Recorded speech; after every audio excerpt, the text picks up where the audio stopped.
네, 안녕하세요. 네, 10년의 연구소 조 소장입니다. 네, 오늘은 2019년 7월 28일 일요일이에요. 원래는 금요일 날 저녁마다 하려고 했는데 조금 늦어졌습니다. 네, 7월 마지막 주 넷째 주 주간 기후 위기 소식을 전해드리겠습니다. 첫 번째로 네, 그레타 이야기를 드릴게요. 그레타 이야기를.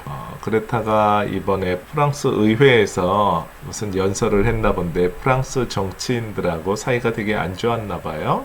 프랑스 의회에서 뭔가 연설을 했는데 프랑스의 정치인들 중에서 그레타를 굉장히 마음에 안 들어 하는 정치인들이 있었나 봐요. 사실은 저도 그 요즘 유튜브에서 굉장히 그 그레타를 막 비난하거나 아주 악마화하는 그런 영상들을 좀 본 적이 있었는데 참 너무 웃기죠. 그런 일들은 네, 참 안타까운 일입니다. 목수정님 페북에 이런 글이 올라가서 잠깐 소개시켜 드릴게요. 네, 프랑스 사회를 한바탕 지금 소란을 불러일으켰는데 의원 160여 명이 초대를 했는데 극우 진영과 일부 우파가 보이콧을 했다고 하네요. 네, 아주 근거 없는 이야기로 공격을 퍼붓기까지 했다고 하는데 그레타는 거기에 대해서 너무 당차게 너무 말을 잘해서 역시 그레타라는 생각이 너무 뭐랄까 기특하기도 하고 뿌듯하기도 하고 네, 그레타가 한 이야기가 내가 하는 말을 당신들이 꼭 들어야 할 필요는 없다. 그저 아이가 하는 말에 불과하니까. 그러나 과학자들이 이야기한 내용 그리고 바로 이곳 파리에서 이루어진 협약에 대해서는 당신들이 꼭 알아야 된다. 네, 아무튼 어른들이 참 부끄럽습니다. 두 번째는 네, 이 사진은 뭐냐면요. 네, 링크를 달아드릴 테니까 한번 보시면, 보리스 존슨이라고 이번에 영국에서 이제 수상이 된 분이 계시죠. 그분이 이제 버킹엄에 영국 여왕을 아련하러 가는데, 그린피스 회원들이 길을 막고, 못 가게 하는 장면이에요. 보리스 존슨은 보조라는 애칭이 있을 정도로 굉장히 대중적인 정치인이고 더 문제는 미국의 트럼프가 아니라 영국의 트럼프라고 할 만큼 굉장히 파퓰리스트고 그런데 정확하게 저는 잘 모르지만 웬만하면 이런 기사를 안 쓸 텐데 지난 금요일자죠. 보리스 존슨하고 그의 리그레시브 캐비넷 그러니까 퇴행적인 프로그레시브 하면은 진보적인 리그레시브 하면 퇴보적인 강요들은 영국과 영국인들한테 재앙이다라는 얼마나 심각하길래 그런 기사를 썼을까요? 워싱턴 포스트가 좀 진보적이긴 한 신문인데 미국에서 네, 그래서 굉장히 놀랐네요. 네, 다행히도 환경 부분에 있어서는 2050년까지 탄소 제로는 계속 할 것이다. 그 다음에 이제 영국이 전기 자동차하고 이제 재생에너지의 고향이 되도록 노력할 것이다라고 해서 그 부분은 다행이라고 생각하는데 동성애라든지 아니면 이민자에 대한 그 다음에 이제 자유무역에 대한 그런 데들은 굉장히 좀 보수적이고 조금 트럼프하고 비슷한 것 같아요. 네. 지금 저는 기후변화 문제에 있어서 제일 큰 문제가 트럼프 미국 대통령인 것 같아요.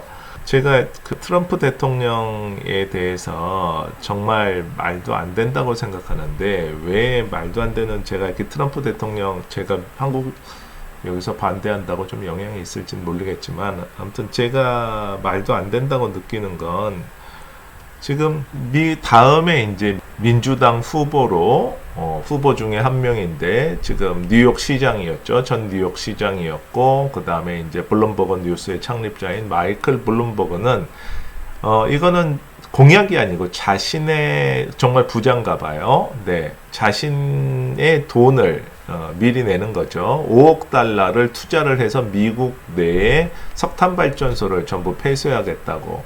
보도를 했죠.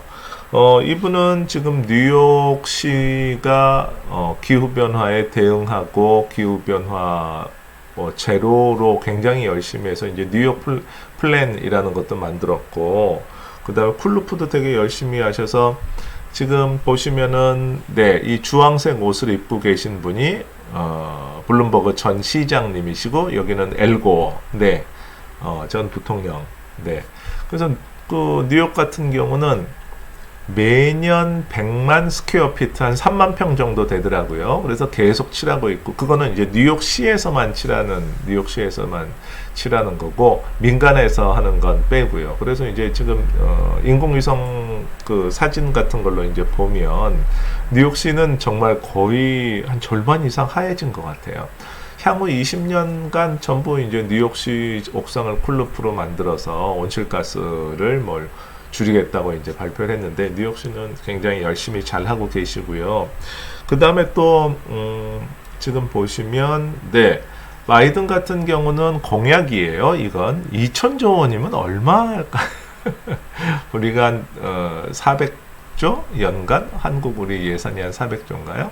2천조면 미국이 9/11 이후로 테러와의 전쟁을 하면서 쓴 비용하고 비슷하다고 하는데, 그렇다고 하면 기후정책에서도 못 쓸 게 없겠죠. 2050년까지 탄소 배출을 제로로 끌어내는 게 목표라고 지금 하고 있잖아요.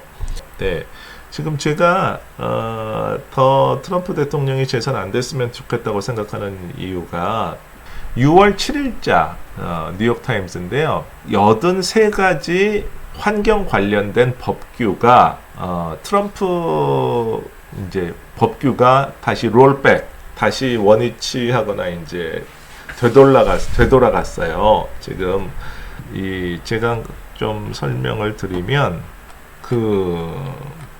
말도 안 되죠. 트럼프 뉴욕 대학 로스쿨과 주 정부 에너지 환경 영향 센터가 함께 작성한 최근 보고서를 보니까 트럼프 행정부에서 환경이 관련 법규를 이제 후퇴하는 거죠. 후퇴를 하게 되면 온실가스 배출량을 훨씬 더 늘리고 대기질 악화로 굉장히 수천 명의 추가 사망자를 초래할 수 있다고 했는데요. 대기 오염에 관한 건 10개, 그 다음에 이제 지금 진행 중인 게 12개, 고요. 그 다음에 이제 드릴링 석유를 채취하는 거, 그리고 그 다음에 이제 건설 인프라 및 도시계획, 그 다음에 이제 동물, 야생동물에 관련된 것들, 그 다음에 이제 독성 및 안정성, 그 다음 수질 오염, 이런 것들이 전부, 너무 참 암담하네요. 일단 대기 오염에 대한 건 석유 및 가스 회사가 메탄 배출량을, 메탄에 관련된 것은 아예 보고해야 된다는 요구사항을 취소해버렸고, 그 다음에 공공토지에서 메탄 배출을 제한하는 오바마 시대의 규칙을 부분적으로 개정을 하거나 폐지했대요. 그리고 주요 산업의 오염 발생 원인자들이 독성 배출을 제한하기 위해서 만들어진 클린턴 시대의 법들에 대해서 규칙을 훨씬 더 완화했고요. 그 다음에 제일 큰 문제는 에어컨 및 냉장고에서 사용하고 있는 냉매가스, 하이드로플로카본이라는 거를 지금 사용 금지를 했었는데 지금 요것을 다시 완화해 준 것 같아요. 그리고 배기가스, 도로에서, 그 다음에 이제 발전소 확장을 위해서 이제 환경 영향 평가 같은 것들을 완화해주고, 그 다음에 이제 재련소 지역사회의 오염을 감시하는 방법을 훨씬 더 축소시켜버리고, 그 다음에 이제 이산화탄소 배출량에 관련된 것들도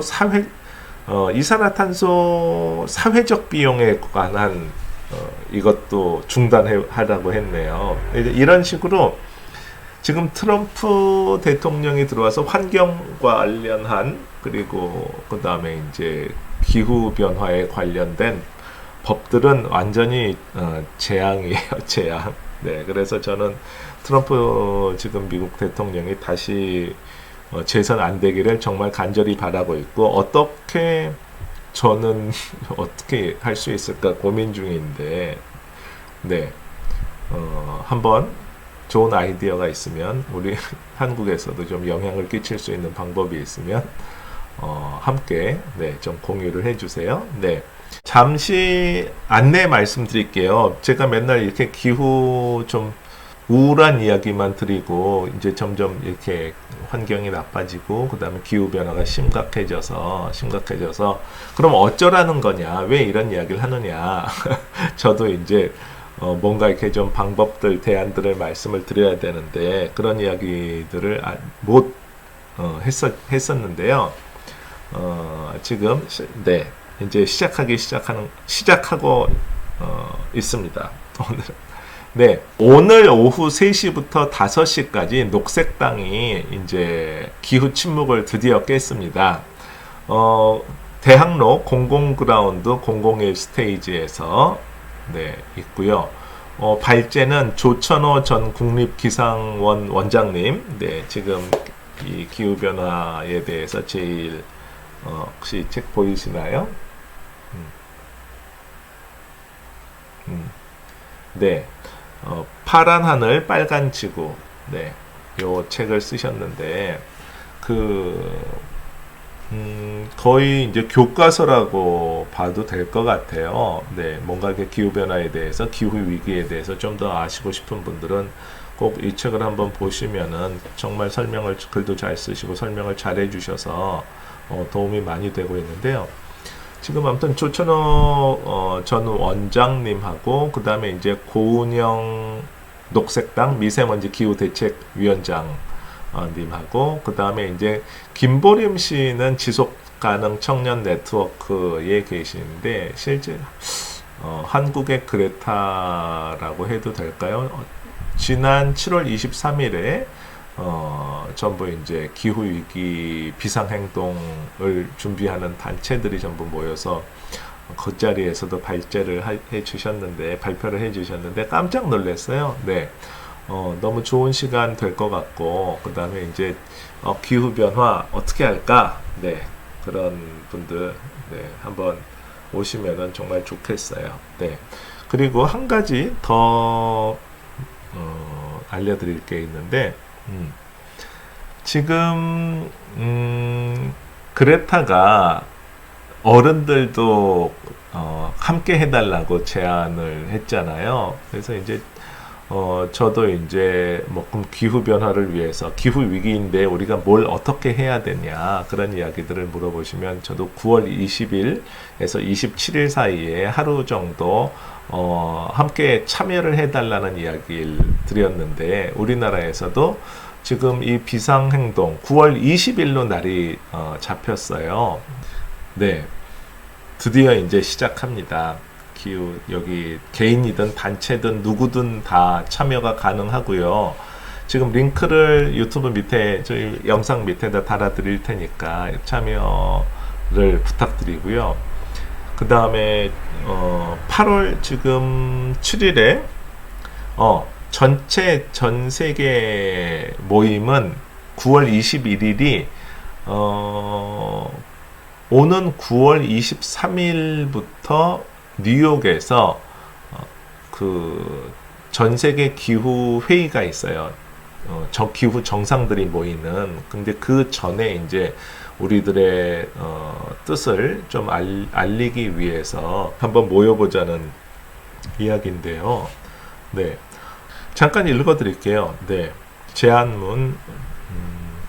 기후위기 비상행동에 참여해주세요. 9월 21일 기후대중집회 조직 및 준비 워크숍을 참여 요청드리는 거고, 그 다음에 내일, 오늘은 28일, 29일에 보도자료가 나갈 건데, 제가 특별히 먼저, 네, 보여드리네요.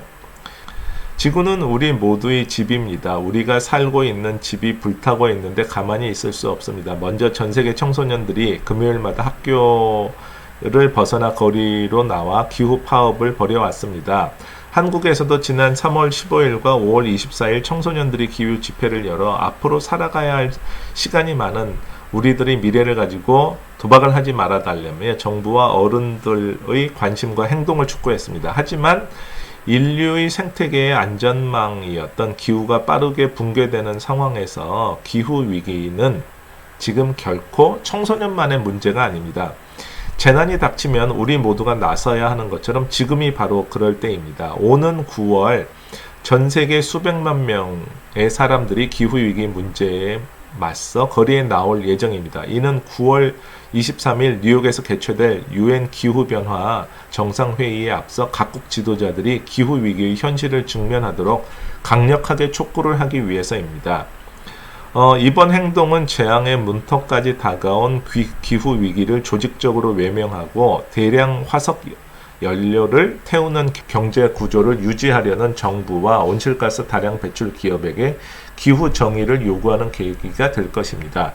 한국에서도 기후위기에 맞선 비상행동에 돌입합니다. 7월 23일 촉박한 제안에도 우선 각계각층의 80여 명이 모여 기후위기 비상행동 가칭입니다.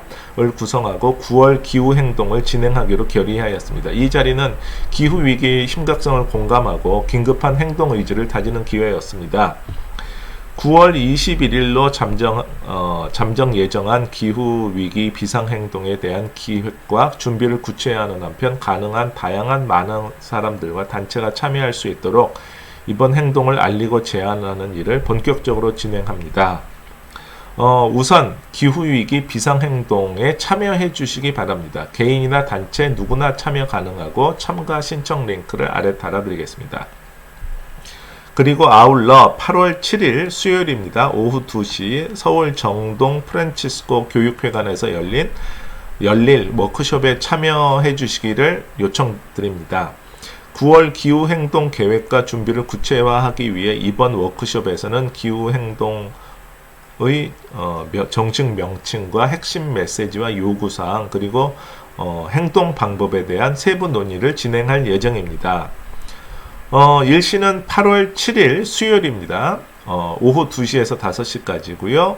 장소는 프란치스코 교육회관 211호 서울 중구 정동 9길 정동길 9 그 다음에 찾아오는 길 안내해드렸고 논의는 9월 21일 기후위기 비상행동 기획과 준비 계획에 대한 구체화를 대한 이야기를 하려고 하고요. 대상은 기후위기 비상행동에 참여할 단체나 개인은 누구나 다 가능합니다. 네, 참가 링크 다시 요것도 밑에 영상 밑에 달아드릴 테니까 네. 제가 이제 이런 이야기를 하면서 제일 답답했던 게 이제 맨날 그렇게 지구가 큰일 났다, 지구에서 불이 났다, 이제 뭐 되돌릴 수 없다 이런 이야기를 하면 그러면 어쩌라는 거냐? 그러면 이제 제가 뭐 집에서 아무리 에어컨을 안 쓰고 내가 전기를 안 쓰고 그런다고 하더라도 그게 할 수 있는 일은 별로 없다라고 말씀을 드렸잖아요. 이제 그런 이유는 온실가스에 대한 기후변화가 이 기후위기의 원인은 온실가스인데 온실가스는 산업에서 이제 배출하는 게 훨씬 더 많죠. 그리고 전 세계 이제 100대 기업이 지금 한 70% 정도를 하고 나머지를 다 나눠서 하는 건데 이제 말이 안 되는 거잖아요. 그래서 이제 뭐 이 시스템, 자본주의 시스템 자체를 바꿔야 되는 상황이 돼서 단순히 이제 우리가 아끼고 안 쓰고 우리의 행동만 가지고는 개인적인 행동 가지고는 어렵다는 거죠. 그래서 이제 우리의 조직되고 우리가 함께 한 목소리를 내야 할 시간이 된 것 같습니다. 네, 저도 이런 일은 굉장히 익숙치 않고요.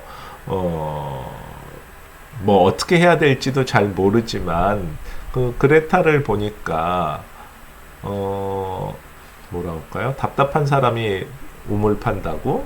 네. 한번 같이 모여서 이야기를 해 보시죠. 네. 자신들이 할 수 있는 일들이 다 있을 것 같아요. 네. 그래서 이제는 제가 이제 기후 위기 이야기만 드리는 게 아니라 이제 구체적으로 어떤 행동들을 할 수 있을 거라고 이야기 드릴 수 있게 돼서 네, 저도 마음이 좀 편해지는 것 같습니다. 네. 이제 이야기를 좀 드릴게요. 지금 계속 이제 남부지방에는 굉장히 비가 많이 왔다고 하는데, 뭐 1년에 우리가 한 1200mm에서 1300mm가 왔는데, 이제 제주도 같은 경우는 하루 만에 1000mm가 온 지역도 있고, 그 다음에 이제 주말까지 300mm가 온다고 했으니까 1년 중 올 비를 뭐 하루 며칠 사이에 이렇게 다 와버리는 거 아닌가 싶은데, 지금 이렇게 태풍하고 그 다음에 호우, 비가 많이 내리는 것도 전부 기후 변화하고 관련이 있다고 합니다. 네, 이거는 이제 태풍이 온 이후에 바로 기록적인 폭우가 왔죠. 이제 이런 일들이 점점점 더 빈번해질 텐데요. 네, 지금 보시면 근데 이제 지금 우리나라만 그런 게 아니라 이제 인도도 그렇고 네팔도 그렇고 특히 이렇게 가난한 나라들은 한번 이런 식으로 자기 이제 뭐 살고 있는 삶 터전이 파괴가 되면 복구하기가 굉장히 힘들어지잖아요. 전부 이제 고향을 우리나라에서도 지금 강원도에서 그 수재 났을 때 몇 년째 방치되고, 그 다음에 이제 처리하지 못한 일도 있잖아요. 되게. 그래서 이제 뭐 잘 사는 나라들이야 금방 이런 재난 경제, 금방 또 이런 또 복구하고 또 보험 산업도 잘 돼 있고, 그래서 이제 근데 형편이 어려운 나라들은 복구할 수가 없는 거죠. 네. 그래서 이제 그건 문제인데요. 지금 일본도 오늘 내일 큰 비가 올 거라고 지금 예상하고, 기록적인 그 태풍이 올 거라고 지금 예상하고 있는데, 봤더니 작년에도 굉장히 뭐 일본은 너무 큰 일들이, 재난들이 정말 많이 일어나더라고요, 일본은. 그래서 차라리 더 담담한 것 같은데 잠깐 보여드릴게요. 네, 지금 이건 작년 기사예요. 작년 더 많이 돌아가셨어요. 한번 좀 보여드릴게요. 지금 우리나라보다 훨씬 더 심하죠. 우리나라는 이렇게까지 침수되는 적은 뭐 이런 것들은 못 본 것 같은데, 동영상을 봐도 되는지 모르겠지만 한번 틀어보겠습니다.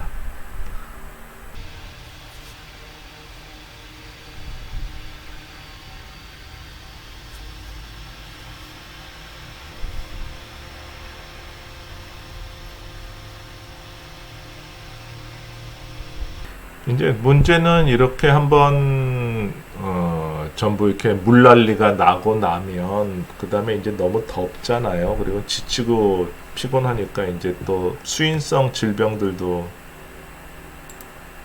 많이 또 돌게 되고, 그래서 진짜 우리나라는 정말 다행히 그래도 일본보다는 피해가 적지만 점점 이제 바닷물, 그 다음에 지구가 더워지면 더워질수록 이런 태풍과 비가 더 많아진다고 해요.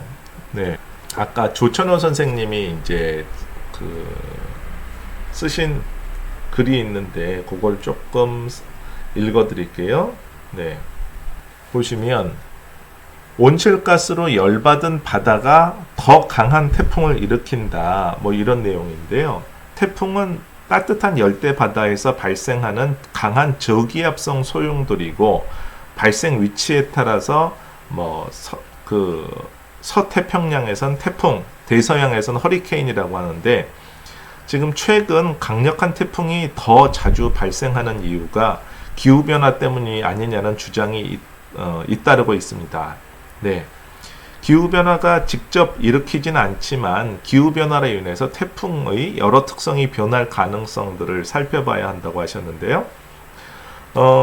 네, 자연에서 일어나는 현상 중에 이유 없는 것은 없다고 합니다. 태풍은 지구의 열 에너지 균형을 조정하기 위해서, 그러니까 태양열이 이제 극지방보다 극지방이라는 건 북극 남극보다 이제 적도 지방에 훨씬 더 많이 이제 내려쬐니까 훨씬 그 적도 지방이 뜨거울 거 아니에요. 그리고 햇볕이 안 닿는 극지방은 훨씬 더 이제 작고, 그러니까 이제 남북 간의 에너지 차이를 조금 완화시켜 주기 위해서 태풍들이 일어나면서 이 열을 전달을 해준다고 하는데요. 네, 그렇다고 합니다.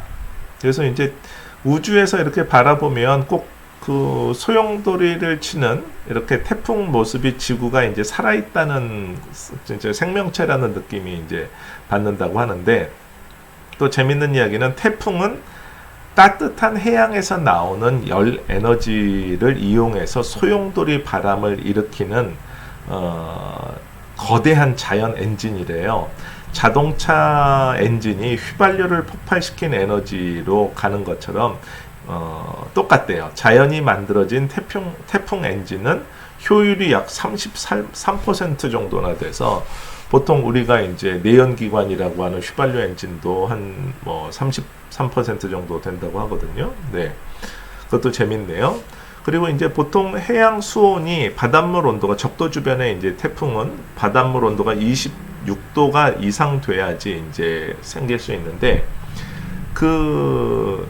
바다가 그러면 따뜻하면 따뜻할수록, 뜨거우면 뜨거울수록 더 태풍이 많이 발생하고 강력해진다고 하는데, 수증기가 태풍의 연료이기 때문에 그렇습니다. 하얀 석탄이라고 할 만큼 수증기가 태풍의 연료라고 해요. 네. 그래서 잠시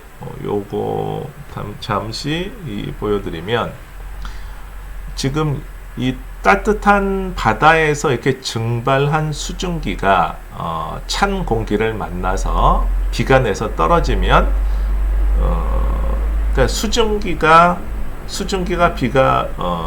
이제 비가 돼서 떨어지면 수증기 안에 있었던 가지고 있었던 열이 대기 중으로 방출되면서 상승기류를 만들고, 그 다음에 이제 주변에서 하강기류하고 다시 만나면서 이런 지금 태풍이 만들어지는데, 네, 위키피디아에서 보니까 이것도 재밌네요. 지금 지구 온난화로 지금 지구 온도가 높아지면서 극지방하고 적도 차이가, 온도 차이가 별로 안 나니까 이 위도에 의한 바람들이 이제 줄어들고, 그러면서 이제 무역풍하고 계절풍이 약해지니까 이동 속도가 느려져서 이 태풍이 열대 지방에서 머무는 기간이 훨씬 길어지면서, 네, 발달하면, 그러면 수증기가 훨씬 더 많아지니까 훨씬 아까 말씀드린 것처럼 허리케인이 더 강력해진다고 그래요. 그래서 지금 계속 이제 이야기가 태풍이 너무 천천히 지나가면서 많은 물을 쏟아붓는 그런 형태로 바뀌고 있잖아요. 그래서 지금 더 피해가 커지는 거죠. 네. 이제 문제는 뭐냐면, 한반도 같은 경우는 특히 평균보다 더 빨라요. 작년에 기상청에서 발표한 건데, 2010년 이후로 매년 0.34도씩 상승을 했대요. 1997년이 우리나라에서 최초로 바다 평균 수온을 관측했다고 하는데, 그때는 연 0.14도 정도 겨우 올라갔는데, 지금은 2.4배 정도 높이 올라간다고 해요. 그러면 이제 제일 문제는 점점 더 해수면이 우리 따뜻해지고, 그러면 태풍도 강력해지고, 비도 많이 오고, 대기 중에 수증기가 많아지니까. 그래서 기후변화가 재난이라고 하는 이유가 그런 일들인데, 제가 테드 하나를 소개시켜 드릴게요. 잠깐만요. 제프 마스터 박사님, 마스터 기상학자신데요. 특히 허리케인 연구가세요. 네. 이 테드에서 1912년 테드인데 앞으로 30년 안에 큰 일들이 벌어질 것이고, 그 다음에 이제 태풍의 영향하고 여기서 재밌는 게 태풍의 경제적 손실에 대해서 얼마짜리 태풍이냐, 이 태풍은 얼마만큼 경제적 피해를 갖고 왔나, 이제 그런 이야기를 계속 하는데 규모가 저도 상상할 수 없을 정도로 크더라고요. 근데 이런 태풍이 자주 오면 이거를 다시 복구할 수가 없어지는 거죠. 네. 그래서 큰일이 나는, 그러니까 이제 작년에 태풍이 와서 전부 파괴가 됐는데 올해 아니면 내년 또 와버리면 문제가 생기는 거잖아요. 네. 그래서 이런 일들이 더 자주 일어나고 있다, 그런 이야기를 하고 계십니다. 네. 이것도 이제 링크를 달아드릴 테니까 보시면 될 것 같고요. 잠깐 일본 사진 잠깐 보여드릴게요. 네. 작년에 있었던, 네.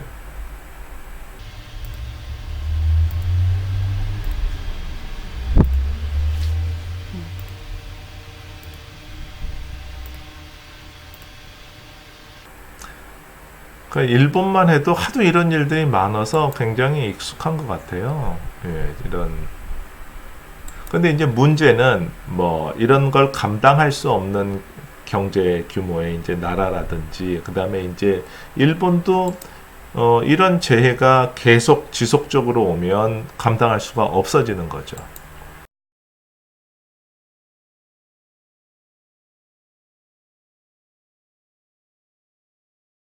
우리나라는 이 정도까지 심한 걸 본 적이 없는데, 네. 일본은 섬이라 수증기가 많고 훨씬 더, 네, 이렇게, 와.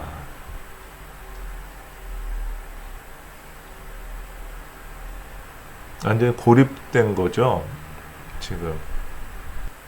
우리가 만드는 이제 도시라는 건 기본적으로 이제 비가 얼만큼 온다는 걸 예상하고 만들기 때문에 그 이상 와버리면 이런 식으로 전부 다 산사태가 날 수밖에 없어요.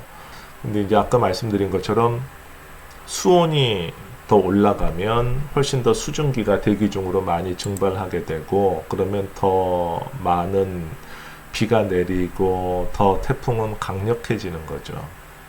아무튼 이렇게 더 심해지지 않도록 저희도 이제 어른들도 뭔가를 해야 되겠죠. 오늘 시간 되시면 그 대학로에서 뵐 수 있으면 좋겠어요. 저희 녹색당은 매주 일요일 3시부터 5시까지 세종문화회관 앞에서 기후행동, 기후위기를 네, 기후 잠을 못 잤더니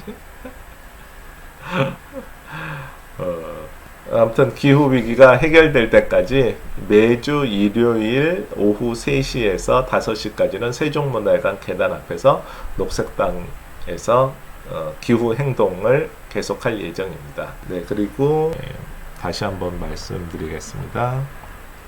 오는 9월 21일 기후위기 비상행동을 준비하기 위해서 지금 8월 7일 수요일 프란치스코 교육관, 정동에 있는 프란치스코 교육관에서 지금 전체 워크숍을 계획하고 있으니까요. 네, 관심 있으신 분들은 참여 부탁드리겠습니다. 네, 그러면 오늘 7월 마지막 기후위기 소식은 마치겠습니다.